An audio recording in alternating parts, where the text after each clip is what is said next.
अपने बेटा next reactions करने जा रहे हैं अल्कोहल और फिनॉल के। वीडियोस देख ली थी बेटा खुशी? नहीं, उस दिन कौन बच्चे एब्सेंट थे? हमारे काजल देख ली थी, ठीक है बेटा। तो अब नेक्स्ट हम करने जा रहे हैं कि हमने इलेक्ट्रोफिलिक सब्स्टिट्यूशन रिएक्शंस करे थे बेटा फिनॉल के। जो 5 करे थे वो तो कोई नॉर्मल जो टिपिकल 5 रिएक्शंस होते हैं वो वाले थे।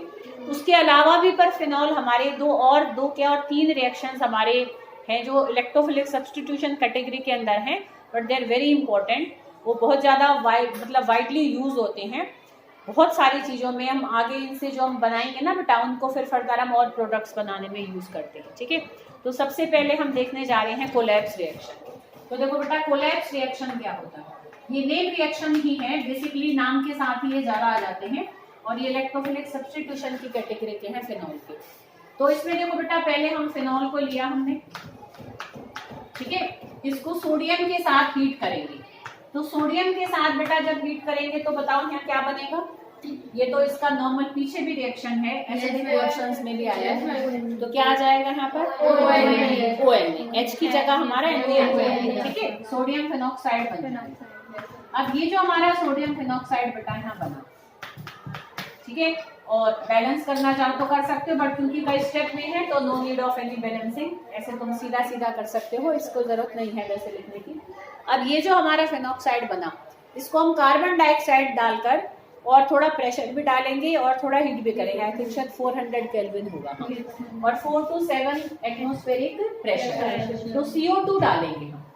तो कार्बन डाइऑक्साइड के साथ जब हम इसको हीट करेंगे at this pressure range and at 400 kelvin, तो ये इसकी ऑर्थो पोजीशन पर आकर कार्बोक्सिलेट ग्रुप बनेगा COO नेगेटिव। अब जो CO नेगेटिव बनेगा, अब यहाँ से H जो जाएगा, ठीक है, तो Na तो इसके पास आ जाएगा क्योंकि कार्बोक्सिलेट आयन बजाय कि ऑक्साइड आयन से, मतलब कार्बोक्सिलेट आयन जल्दी खींचेगा सोडियम आयन को बजाय कि ऑक्साइड आयन, क्योंकि उसमें तो दो ऑक्सीजन है बेसिकली, ठीक है। तो ये सोडियम आयन हमारा इधर आ जाएगा और जो H यहाँ से जाएगा ना वो इधर ऊपर पहुंच जाएगा। ऑर्थो पोजीशन पर ही होगा, पैरा पर भी होता है, बट क्योंकि ऑर्थो पर रहकर यहाँ पर क्या है इंट्रामोलिकुलर हाइड्रोजन बॉन्ड बनेगी, तो इसलिए ऑर्थो वाला यहाँ पर मेन प्रोडक्ट रहेगा बजाय के पैरा से। तो हम इसलिए सिर्फ ऑर्थो वाला ही कंसिडर करके चल रहे हैं, ठीक है। तो देखो बेटा यहाँ पर क्या हो जाएगा कि ये OH और यहाँ पर हमारा आ जाएगा CO। थोड़ा साफ कर देती हूँ, ये जगह कम है तो इसको हम बेंजीन रिंग को थोड़ा छोटा बना लेते हैं। तो देखो बेटा इस तरीके से हमारा यहाँ पर आ जाएगा OH और इधर COO, ठीक है बेटा। तो ये हमारा पहले सोडियम कार्बोक्सिलेट आयन बन गया। अब हम इसको HCl डाल देंगे। तो जब डाइल्यूट HCl डालेंगे यहाँ पर तो NaCl बाहर निकल जाएगा और H आ जाएगा यहाँ। तो ये जो हमारा कंपाउंड यहाँ पर बना, this is called salicylic acid. इसको क्या कहते हैं बेटा? सैलिसाइक्लिक एसिड, ठीक है। सैलिसाइक्लिक एसिड है जो कि ये एंटीसेप्टिक का भी काम करती है, घावों वगैरह पर लगाने की भी काम आती है। तो दिस इज सैलिसाइक्लिक एसिड। अब देखो कोलैप्स रिएक्शन यहीं तक है, तो नोट्स में देखोगे तो उसके आगे एक और भी काम हो रहा है, but this is whole collapse reaction. तो पहले बेशक निशान लगा के रखना, ध्यान रखना कि अगर कोलैप्स रिएक्शन खाली पूछा जाए तो इतना ही याद करना है। बताओ कोई दिक्कत? बस मेन जो इसका रिएजेंट है वो कार्बन डाइऑक्साइड है, बाकी तो हमने डाइल्यूट HCl उस Na को हटाने के लिए डाला है, ठीक है। क्लियर यहाँ तक? बट इसको ही हम फर्दर यूज कर सकते हैं in the preparation of a medicine basically, ठीक है। इससे हम क्या बना लेते हैं, देखो एस्प्रिन को बना सकते हैं। एस्प्रिन तुमने सुना होगा, एक पेन किलर होती है, एक दवाई होती है। पेपर में ऐसे करके एक बार आया हुआ है कि भाई how can we prepare aspirin from salicylic acid, ठीक है। तो सैलिसाइक्लिक एसिड से हम एस्प्रिन को कैसे प्रिपेयर कर सकते हैं, तो इसको हम एसिटिक एनहाइड्राइड के साथ हीट करेंगे। किसको? ये जो हमारा सैलिसाइक्लिक एसिड है। तो इससे हमारा जो कंपाउंड बनेगा ना वो 2-एसिटॉक्सी बेंजोइक एसिड होता है, दैट इज एस्प्रिन, उसका जो कॉमन नेम है बेसिकली, ठीक है।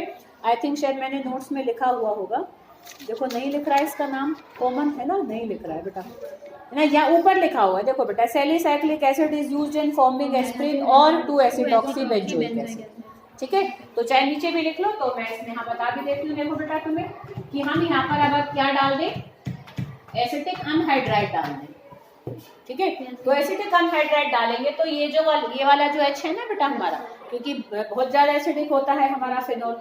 तो ये H यहाँ पर COCH3 ग्रुप से रिप्लेस हो जाएगा, इस H की जगह एक ये ग्रुप आ जाएगा COCH। ठीक है, तो यहाँ पर देखो ध्यान से, तो ये O और यहाँ पर हमारा क्या आ जाएगा COCH3 और ये हमारा COH ही रहेगा। तो ये है 2-एसिटॉक्सी बेंजोइक एसिड। तो दिस इज एस्पिरिन। ठीक है, दिस इज केमिकल या हम स्ट्रक्चरल फॉर्मूला ऑफ एस्पिरिन। ठीक है बेटा, तो ऐसे हम सैलिसाइक्लिक एसिड को यूज कर सकते हैं, अगर पूछा जाए तो करोगे, अदरवाइज वो वहीं तक ही कोलैप्स रिएक्शन है। Next is राइमर-टाइमन reaction. Collapse reaction से भी बहुत ज्यादा तुम्हारा राइमर-टाइमन आया हुआ है, तुम पीछे के अगर पेपर्स को उठाओगे तो लगातार बहुत आया हुआ है, कितनी बार। ठीक है, राइमर-टाइमन रिएक्शन।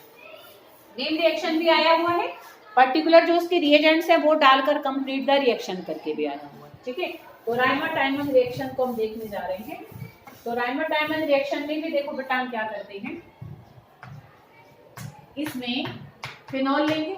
ठीक है, क्लोरोफॉर्म के साथ भी हो जाता है और ये कार्बन टेट्राक्लोराइड के भी साथ हो जाता है, मतलब जो पॉली हेलोजन कंपाउंड्स होते हैं बेसिकली। तो क्लोरोफॉर्म और कार्बन टेट्राक्लोराइड दोनों को ही हम यूज कर सकते हैं, बस क्लोरोफॉर्म में पहले सैलिसल्डिहाइड बनता है, तो अगर हमें एल्डिहाइड तक ही रोकना है तो हम वहां तक रोक सकते हैं रिएक्शन को। ठीक है, और फिर हम उसको सैलिसाइक्लिक एसिड में आराम से बदल लेते हैं। बट अगर हम कार्बन टेट्राक्लोराइड को यूज करते हैं ना तो डायरेक्टली ही सैलिसाइक्लिक एसिड बनता है। बट अगर हम क्लोरोफॉर्म से करते हैं तो पहले सैलिसल्डिहाइड बनेगा और फिर सैलिसाइक्लिक एसिड हम चाहें तो बना सकते हैं जस्ट बाय इट्स ऑक्सीडेशन, क्योंकि एल्डिहाइड बहुत जल्दी से ऑक्सीडाइज हो जाते हैं। ठीक है, कल ही बताया था, मतलब जब भी इनके नेक्स्ट पहले थे। तो ये हमारा फिनॉल है, तो इसमें देखो बेटा हम क्या डालेंगे, क्लोरोफॉर्म और एल्कली डालेंगे, एक साथ ही कर दिया। चाहे तो इसको दो अलग अलग स्टेप में दिखा सकते हैं कि पहले इसको डालेंगे फिर ONA बनेगा। ठीक है, एक ही साथ कर दो बेशक। तो जब हम इसको हीटिंग देख लो, हीटिंग है कि नहीं है, हाँ थोड़ा है, तो बेशक रेंज याद है तो ठीक है, नहीं तो तुम हीटिंग कर सकते। तो अब देखो बेटा यहाँ पर क्या बनेगा, ऐसे यहाँ पर ONA आ जाएगा और ये यहाँ पर CHCl। ऑर्थो पोजीशन पर ही हम अटैक दिखाएंगे, क्योंकि पैरा वाला इतना स्टेबल है, बट उससे ज्यादा ये स्टेबल है क्योंकि यहाँ पर भी इंट्रामोलिकुलर हाइड्रोजन बॉन्डिंग, क्योंकि वही सैलिसाइक्लिक एसिड ही बनेगी तो बन जाएगी। सैलिसल्डिहाइड में भी बन जाती है वो इंट्रामोलिकुलर हाइड्रोजन। लेकिन इसमें नीचे हाइड्रोजन एक के ऊपर तो है नहीं, कहाँ नहीं है हाइड्रोजन? हाइड्रोजन में CH3 तो अभी इसमें नहीं बनेगी ना बेटा, जो प्रोडक्ट हमारा बनकर आएगा सैलिसल्डिहाइड, क्योंकि तो रिएक्शन तुरंत साथ साथ होते चलते हैं, जितना हमें लिखने में टाइम लग रहा है इतना होने में टाइम नहीं लगेगा ना बेटा। तो जो नेट प्रोडक्ट बनेगा उसमें हाइड्रोजन बॉन्डिंग इंट्रामोलिकुलर हो जाती है।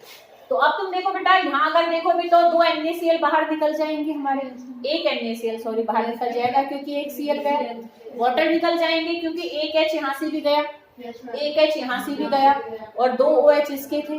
ठीक है ना, तो अगर तुम लिखना भी चाहो तो अपना बैलेंसिंग को भी पूरा कर सकती हो कि यहाँ पर NaCl निकलेगा और 2 वाटर निकल जाएंगे। ठीक है, अब इसके बाद इसमें जब हम क्या डालेंगे, देखो बेटा CHCl3 है, इसमें हम और एल्कली डालेंगे। ठीक है, कि एल्कली तो है ही हमारे सॉल्यूशन में, तो जब पहले अटैक किया जब उसको मौका मिलेगा तो वो फिर से रिप्लेसमेंट शो करेगा।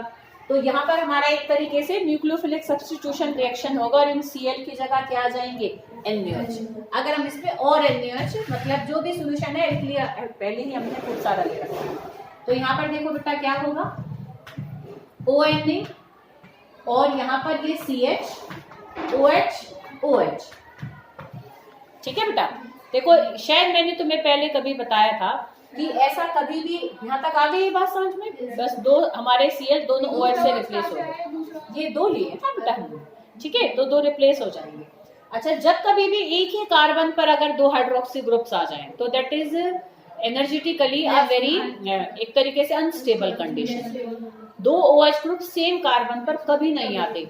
ठीक है, तो जैसे ही अगर आ भी जाएं तो तुरंत वाटर मॉलिक्यूल लॉस कर देते हैं, तुरंत छोड़ते हैं वो पानी को। ठीक है, तो इसमें से जैसे ही हमारा वाटर निकलेगा तो तुम देखो यहाँ क्या बन गया, ये ONA आ गया और यहाँ पर ये CHO है गया। अब हम इसमें डाइल्यूट HCl डाल देंगे। ठीक है, नीचे कर लेते हैं चलो। तो डाइल्यूट HCl जब हम इसमें डालेंगे तो ये Na हमारा H से रिप्लेस हो जाएगा और दिस इज सैलिसल्डिहाइड। ठीक है, मतलब OH और CHO ग्रुप। अगर एक साथ रहते हैं तो दिस इज सैलिसल्डिहाइड। चाहो तो यहीं तक स्टॉप कर सकते हो, नहीं तो हम इसका फर्दर क्या कर सकते हैं, ऑक्सीडेशन। अब ऑक्सीडेशन के लिए तुम KMnO4 ले सकते हो, पोटेशियम डाइक्रोमेट ले सकते हो एसिडिक मीडियम में, ठीक है ना, इसको तो बेसिक में भी ले सकते हो।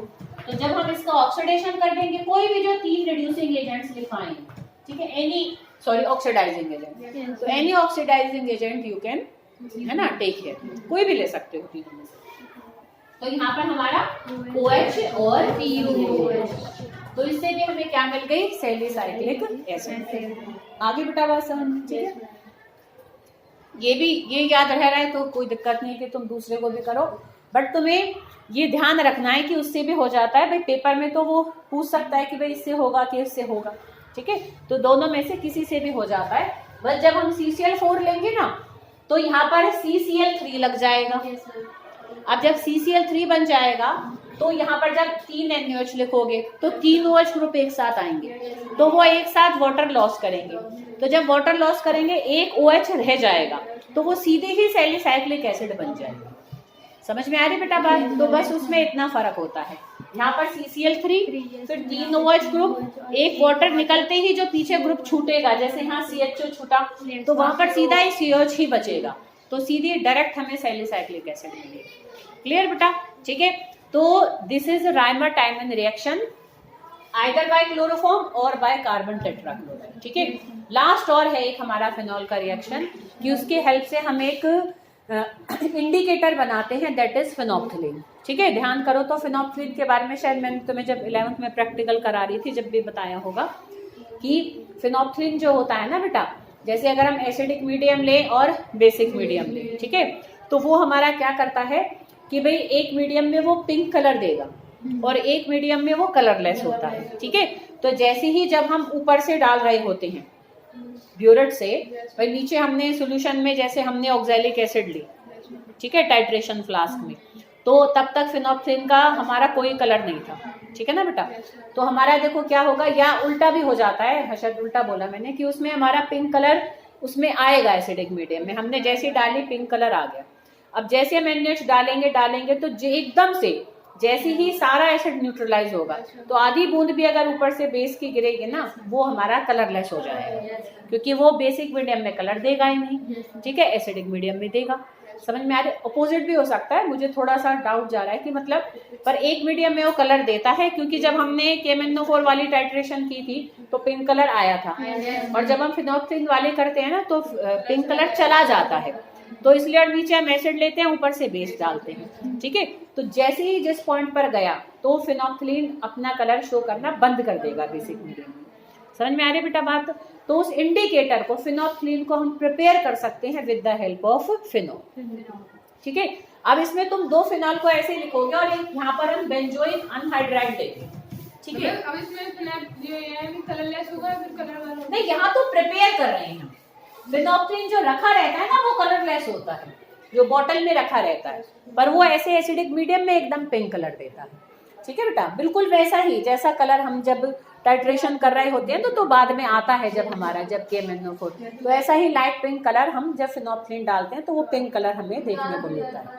हाँ, वो तो फिर क्योंकि KMnO4 अपना कलर देता ही जाएगा और देता जाएगा जितना ज्यादा डालोगे तो, ठीक है। तो हम यहाँ पर देखो बेंजोइक अनहाइड्राइड को लेंगे, तो इसको देखो इसी तरीके से ही लिखना, ऐसे ना स्ट्रक्चर कभी भूलोगे नहीं। देखो अनहाइड्राइड में तुम्हें पता है, देखो ये वाली लिंकेज होती है ना ऐसे COOCO, तो बेंजीन के साथ है तो ये हमारा बेंजोइक अनहाइड्राइड है। अब हम दोनों फिनॉल को देखो ऐसे उल्टा करके लिखेंगे, जैसे DDT की प्रिपरेशन नहीं करी थी, तो उसमें हमने Cl को इस तरफ रख लिया था और जो उसकी पैरा पोजीशन का H है वो यूज हुआ था, तो ऐसे ही इसमें पैरा पोजीशन का हमारा H यूज होगा। इलेक्ट्रोफिलिक सब्स्टिट्यूशन रिएक्शन भी तो है एक तरीके से। तो देखो ऐसे ये मिलकर तीनों वाटर मॉलिक्यूल लॉस करेंगे, ठीक है, और यहाँ पर कंसंट्रेटेड H2SO4।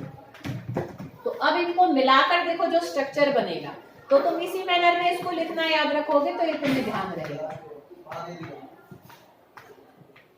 ठीक है बेटा। ये वाटर ऑक्सीजन निकल गया, अब इसी कार्बन की हम 2 बॉन्ड ऐसे दिखा देंगे फिनॉल के साथ, ठीक है। देखो इस तरीके से बेटा, तो तो यहाँ पर भी हमारा देखो ये OH आ जाएगा और इधर भी OH आ जाएगा। तो this whole compound, this whole condensed compound is basically called phenolphthalein. ठीक है, तो ये हमारा फेनोल्फथलीन है। क्लियर बेटा? आई बात समझ में? तो ये 3 रिएक्शंस और थे जो कि इलेक्ट्रोफिलिक सब्स्टिट्यूशन रिएक्शंस ही होते हैं फिनॉल के।